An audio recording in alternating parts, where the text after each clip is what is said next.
Hola, ¿qué tal? Mucho gusto. Soy el doctor Tiso Zúñiga, soy bioeticista clínico. Hablaremos sobre una de las metodologías propuestas para la bioética clínica realizada o desarrollada por el profesor Diego Gracia, que se llama la deliberación moral, el método de la bioética clínica.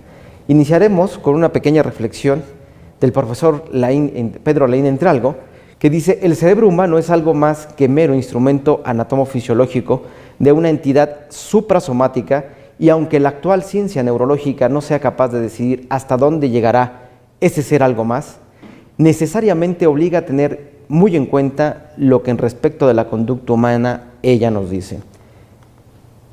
Hablaremos rápidamente de algunos conceptos que me gustaría que queden bastante claros de un inicio para poder después desarrollar el método de la deliberación moral. La ética es un término griego que deriva de ethos, que es la acción de reflexionar sobre la conducta humana, y habla sobre parte de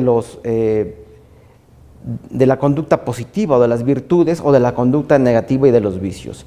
Asimismo, la ética es el estudio fisiológico reflexivo de los juicios morales más atento a los problemas de fundamentación y coherencia lógica que a las cuestiones de contenido. Esto es, por otro lado, que los actos positivos o virtudes van a promover la perfección de la naturaleza humana y hacen posible la vida plena. Esto es, en términos aristotélicos, la felicidad. La ética tiene como función fundamental en buscar la mejor solución posible a un problema o conflicto.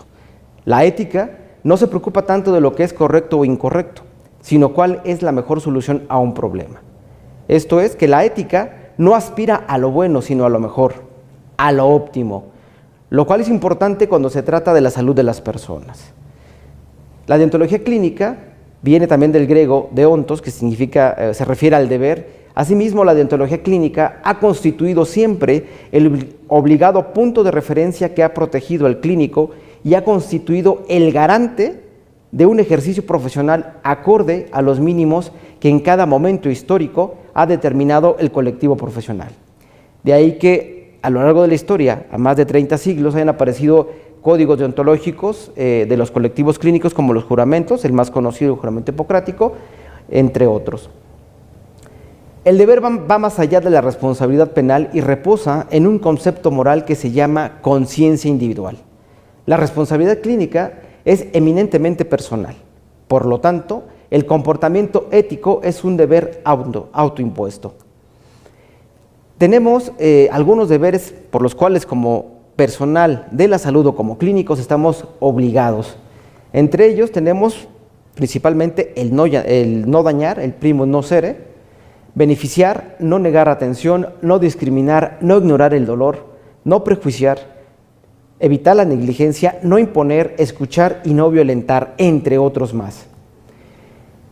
Van Rensselaer-Potter decidió crear el neologismo bioética en la década del siglo pasado, de los 70, y lo hizo uniendo dos raíces griegas. El bios, para designar el gran progreso operado en las últimas décadas en el ámbito de las llamadas ciencias de la vida, la ecología, la biología, la medicina, entre otras disciplinas.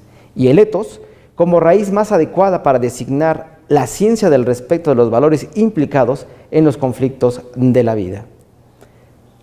Por lo tanto, la bioética es la disciplina de carácter multidisciplinario, interdisciplinario y transdisciplinario que va a tener como objetivo fundamental el estudio y el análisis del impacto tanto positivo como negativo que la biotecnología tiene en la conducta humana, el medio ambiente y la estructura social. Potter entendía a la bioética como una nueva cultura, como el encuentro necesario entre los hechos, tal como hoy lo plantean las ciencias de la vida y las ciencias sociales, y en especial los valores éticos, como un nuevo paradigma intelectual y cultural consistente en la confrontación entre esos hechos y los valores, principalmente los valores éticos, ya que existen asimismo los valores estéticos y los valores religiosos, de los cuales yo soy muy respetuoso y solo me dedicaré a hablar de los valores éticos. Un dilema ético es aquella solución acertada o no que siempre requiere de una decisión valorativa y normativa. Un dilema no puede resolverse solo con las armas de la ciencia o el conocimiento, Hace falta, pues, tener un conocimiento en metodología para poder resolver los problemas bioéticos que se presenten en la práctica clínica diaria, ¿sí?, para encontrar los cursos óptimos de acción y con ello ofrecer el mayor bienestar posible a nuestros pacientes, principalmente cuando tenemos casos con un alto grado de incertidumbre que requiere un análisis reflexivo para poder llegar a la toma de decisiones. Por lo tanto, un dilema no puede resolverse solo con las armas de la ciencia o con el conocimiento. Se requiere, como repito, esa metodología. La bioética, como toda ética, es el intento de analizar racionalmente los deberes que como individuos y como miembros de la comunidad humana tenemos para con nosotros mismos y para con otros, igual que nosotros, en lo relativo a la vida biológica, la salud, la enfermedad, la gestión del propio cuerpo, la investigación, entre otros temas de importancia. Lo que trata la bioética, pues, es de ligar esos hechos, que es la parte objetiva que podemos ver y determinar en un caso concreto en la práctica clínica diaria, y esos valores éticos que se presentan en ese conflicto de valores cuando tenemos un caso dilemático. Para el profesor Diego Gracia, la bioética debe tener 5 peculiaridades. Primero, ser secular, no religiosa, pluralista, donde se deben de aceptar todos los enfoques y posturas posibles para intentar acuerdos. Esto en la teoría es muy fácil, en la práctica es lo más complejo que hay el poder llegar a la toma de decisiones y llegar a los acuerdos. Debe de ser autónoma, debe de ser racional y por último debe de ser universal para poder tomar decisiones más allá de convencionalismos morales. El profesor Gracia afirma que tras el saber hay siempre un poder, y al unirse estos dos factores se van a potenciar de forma tan fructífera como peligrosa. Por ejemplo, todos hemos sabido de la planta nuclear en Chernobyl, que aportó energía nuclear más limpia que la que actualmente tenemos. Sin embargo, la parte peligrosa fue la gran explosión que hubo, que a más de 30 años no sabemos realmente el impacto que va a tener, no solamente en el entorno, sino en los seres vivos que fueron afectados por esta radiación. Es por eso que debe mediar entre ellos otra instancia menos radical, que es la del deber. Los deberes consisten en la realización de esos valores éticos. La bioética clínica intenta asistir al personal de la salud para que tomen decisiones basadas en la razón y no en creencias. Esta es una parte muy importante y fundamental de la fundamentación de la bioética. El poder tomar decisiones basadas en la razón, basadas en una metodología. La clave que pone de manifiesto que un problema es ético es la pregunta resumida en ¿qué debo hacer? En el caso concreto que se me presente, siempre debo preguntarme ¿qué debo hacer?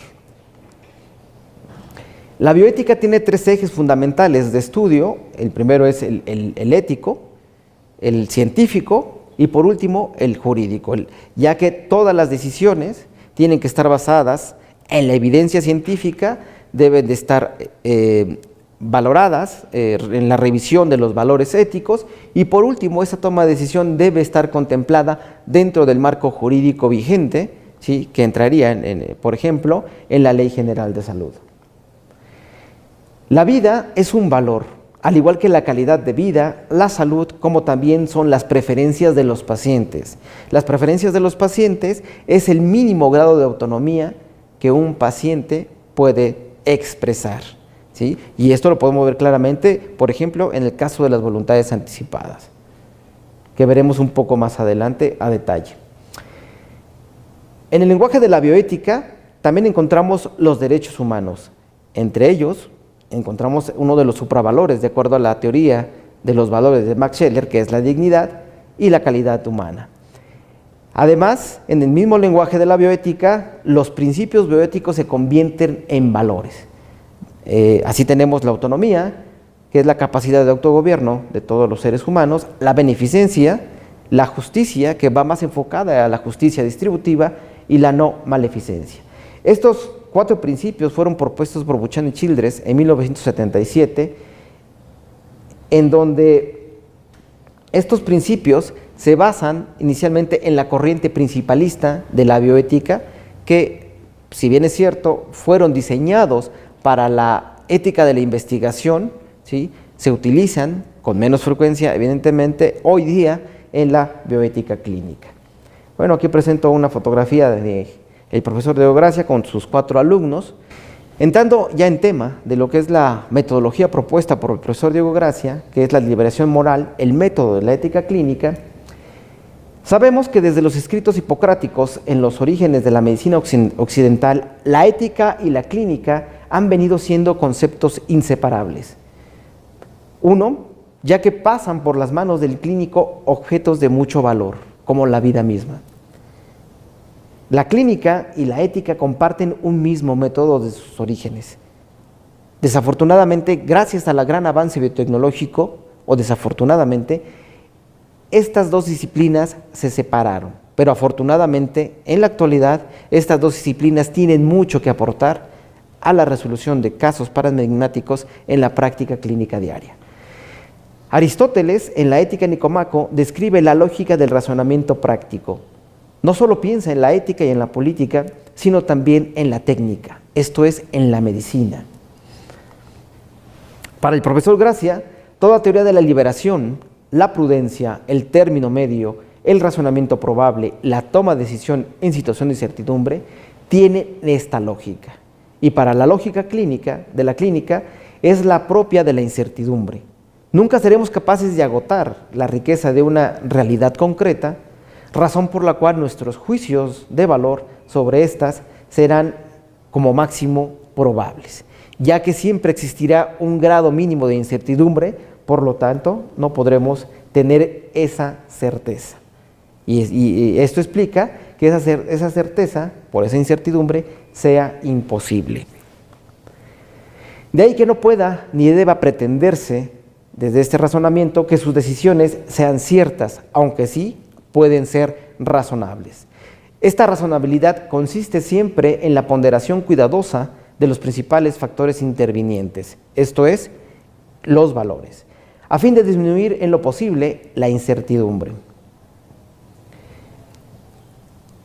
El proceso de ponderación razonable lo llamaron los griegos deliberación, y la decisión razonable tomada tras una prolongada deliberación se le llamó prudente. Asimismo, la deliberación y la prudencia son dos condiciones básicas de este razonamiento práctico.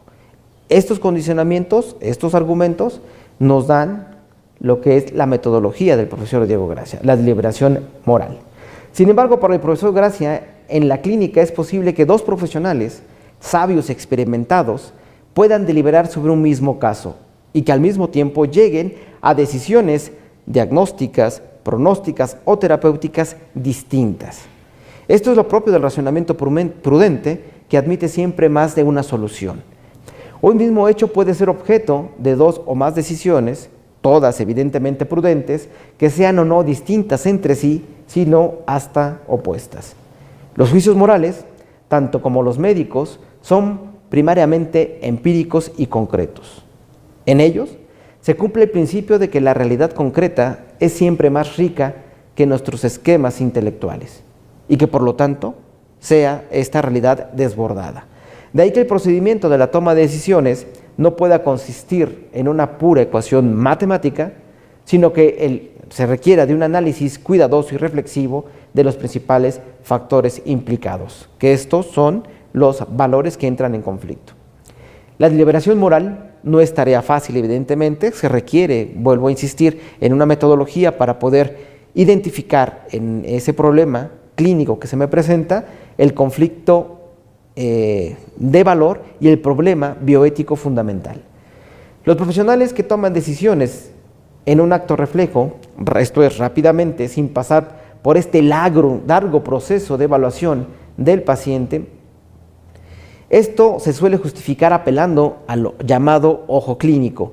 Como clínicos sabemos que evidentemente esa experiencia que se da a lo largo de la vida, que se adquiere a lo largo de la vida, evidentemente nos da ese ojo clínico. Sin embargo, del mismo modo que hay personas que creen poseer ese ojo clínico o ese olfato clínico, hay otras muchas que creen estar dotadas de un olfato ético. Sin embargo, ambas condiciones son diferentes, ya que se requieren Para las dos condiciones tener una metodología y desarrollar, evidentemente, estas herramientas para poder llevarlas a la práctica clínica. La deliberación busca analizar los problemas en toda su complejidad. Eso supone ponderar tanto los principios y los valores implicados como las circunstancias y consecuencias del caso. Esto permitirá identificar todos los cursos de acción posible. El proceso de deliberación exige la escucha atenta, el esfuerzo por comprender la situación del objeto de estudio, el análisis de los valores implicados, asimismo la argumentación racional sobre los recursos de acción posibles y los cursos óptimos de acción, y por último, la aclaración, como comentaba, del marco legal vigente. El análisis crítico de los casos bioéticos debe constar siempre de unos pasos básicos que son los siguientes. 1. Presentación del caso en conflicto por la persona responsable de tomar la decisión. Por lo general, los casos que se llevan al Comité de Bioética Hospitalaria deben ser presentados por el médico tratante de este paciente, ¿sí? Y que debe estar acompañado por el grupo de médicos que atienden a esta persona. 2. Discusión de los aspectos clínicos de la historia clínica. Esto es, poder aclarar todos los hechos clínicos, ¿sí? Todas las dudas clínicas que queden por parte del grupo de clínicos tratantes. Estos cuestionamientos, estas aclaraciones serán propuestas por los miembros del Comité de Bioética Hospitalaria. 3. Identificación de los problemas éticos que presenta. Algo muy importante y fundamental es poder identificar todos los valores que entran en conflicto. Sabemos que los valores son opuestos, así como la vida, el valor opuesto es la muerte. Identificar este conflicto de valor para poder realmente encontrar el problema bioético fundamental. Muchas de las veces no solamente existe un problema bioético fundamental, existen varios. La clave está en poder identificar el problema bioético principal. 4. La elección por la persona responsable del caso del problema ético al que le preocupa, que exprese qué le preocupa y que aquí quiere que se analice. En México, a pesar de los grandes esfuerzos por desarrollar un enfoque bioético en los clínicos y en los investigadores, hace falta mucho por hacer. Es una tarea pendiente que tenemos todavía para poder tener esta cultura bioética, ¿sí? Y que realmente se puedan analizar y discutir, llevar a un debate y poder dialogar, que finalmente es uno de los principales quehaceres de la bioética, poder llegar al diálogo para poder llegar a la toma de decisiones consensuadas. Desafortunadamente esto en nuestro país es un poco complejo. En muchas de las ocasiones los clínicos que presentan el caso tienen que salir de la sesión, ¿sí? Para evitar conflictos de interés. 5. Se debe identificar la identificación de los valores en conflicto, como comentaba. 6. Identificación de los cursos extremos de acción. Sabemos que los cursos extremos son tendenciosos. Por un lado tenemos el utilizar todo el avance biotecnológico que tenemos disponibles en los hospitales, ¿sí? Y por otro lado es no utilizar ninguno de estos avances biotecnológicos. Evidentemente, estas dos posturas son tendenciosas y son extremas. El hacer todo y el no hacer nada. Por ello, se debe de buscar los cursos intermedios de acción, ¿sí? Que es el punto número 7, para poder llegar al punto 8, que es el análisis del curso de acción óptimo, que podrán ser no solamente una opción, sino serán, en medida de lo posible, que puedan ser 3 o 5, para poder identificar la óptima. 9. La decisión final, que esta decisión final nos lleva al punto número 10, que debe de ser sometida a la comprobación de la consistencia de la decisión tomada, sometiéndola por un lado a la prueba de la legalidad. Esto ¿es legal esta decisión que estamos tomando? A la consistencia de la temporalidad. Nos preguntaríamos, ¿tomarías la misma decisión en caso de esperar algunas horas o algunos días. Evidentemente, en este pequeño esquema que yo presento, de manera práctica y esquemática, tenemos a los lados opuestos los cursos extremos de acción, los cursos intermedios a ambos lados, y en el centro tenemos al curso óptimo o los cursos óptimos de acción, en donde estará centrada nuestra toma de decisiones. Los problemas éticos consisten siempre en conflictos de valor, y los valores tienen como soporte necesario los hechos. De ahí que el procedimiento de análisis haya de partir del estudio minucioso de los hechos clínicos, ya que cuanto más claros estén estos hechos, se tendrá la mayor precisión, con lo cual se podrán identificar los problemas de los conflictos de valor y con ello identificar el problema bioético fundamental. En este pequeño esquema que les presento, podemos ver que en la parte de la base están los hechos, es la parte objetiva, que ya que los hechos son juicios de hecho descriptivos, que como clínicos lo hacemos muy bien, describimos la parte objetiva de un problema clínico. Los hechos son el soporte de los valores. Esos valores son los juicios de valor estimativos, algo que sabemos que existen pero que no podemos ver. Es algo objetivo. Y por último tenemos los deberes, que son los juicios de deber o prescriptivos. Evidentemente, al analizar los hechos e identificar los valores en conflicto, podemos llegar al deber. Esto es, a la toma de decisiones para poder prescribir o determinar qué decisión es la óptima para ese paciente y con ello poder brindar el mayor bienestar posible, ¿sí?, a ese paciente que está en una gran situación de incertidumbre. A manera de conclusión, el profesor Gracia afirma: en el tema de la enseñanza de la bioética, como en la enseñanza en general, caben dos enfoques distintos, muy importantes. Por un lado, tenemos el enfoque pedagógico, que es aquel que estudia el proceso de enseñanza desde el punto de vista del diseño, la implementación y la evaluación del proceso docente. Se ocupa de establecer los objetivos, unidades didácticas, programas, medios de audiovisuales de apoyo, procedimientos para la evaluación de los conocimientos y las habilidades y las competencias. Y por otro lado tenemos el enfoque socrático. Este enfoque busca provocar en el sujeto o en el estudiante una transformación o cambio para que se pueda dar un diálogo o una conversación. No se trata de una conversación religiosa, sino filosófica o existencial, sino poder dialogar y poder tener un diálogo en común, un vocabulario en común con las diferentes disciplinas, no solamente de la ciencia, sino también del área de las ciencias sociales, para que cada uno de ellos aporte a un problema que se esté evaluando, ¿sí?, ya que cada uno de ellos tendrá una visión diferente de acuerdo a su formación o disciplina. La conversación existencial acontece cuando uno se topa con lo abarcante, con un problema que puede tener diferentes enfoques. Lo que yo no abarco, sino que ello me abarca a mí, esto significa que no soy yo aquel que va a las cosas, a la realidad, sino que son estas las que vienen a mí. Más aún, las cosas que se me imponen, me poseen y me aprenden. Esto es, las cosas, ya que podemos actualizar las cosas como realidades, conforme se vayan actualizando esas experiencias o ese conocimiento para tener la aprehensión de las cosas o del conocimiento.